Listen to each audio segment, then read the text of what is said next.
નામ ભારતી ઠાકોર કાંકરેજ છે અને મારું ગામ કુવારવા છે. હું ગૃહ ઉદ્યોગનું કામ કરીને મારું ગુજરાન ચલાવું છું અને મારથી નાના મારા 3 ભાઈ છે અને મારી મમ્મી છે ને મારા પપ્પા ઓફ થઈ ગયેલા છે.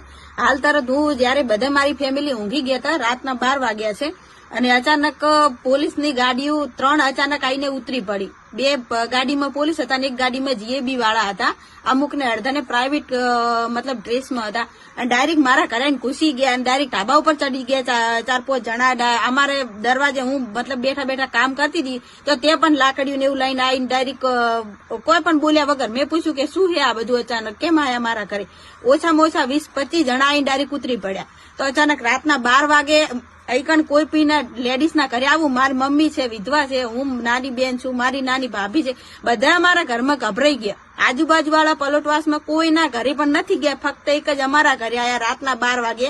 અને જયારે મેં વિડીયો ચાલુ કર્યો ફોનમાં કે તમે કેમ આયા મને જવાબ આલો, તો એમને એવું કીધું કે વિડીયો તું હાલને હાલ બંધ કર. મને વિડીયો બંધ કરાવી દીધો અને અડધી રાતના ડાયરેક્ટ એટલું બોલ્યા કે અમે લાઇટ ચેકિંગ કરા. તો લાઇટ ચેકિંગ કરવા આવ્યા તો બધાના ઘરે ચેકિંગ કરી શકે. અમે કોઈ એટલા ગુનેગાર તો હતા નહીં, અમે કોઈ આતંકવાદી જેવા ધંધા તો કોઈ કર્યા નતા. જે બળાત્કાર થાય છે તે કેમ કોઈ લઈને નહીં ફૂટી નીકળતા.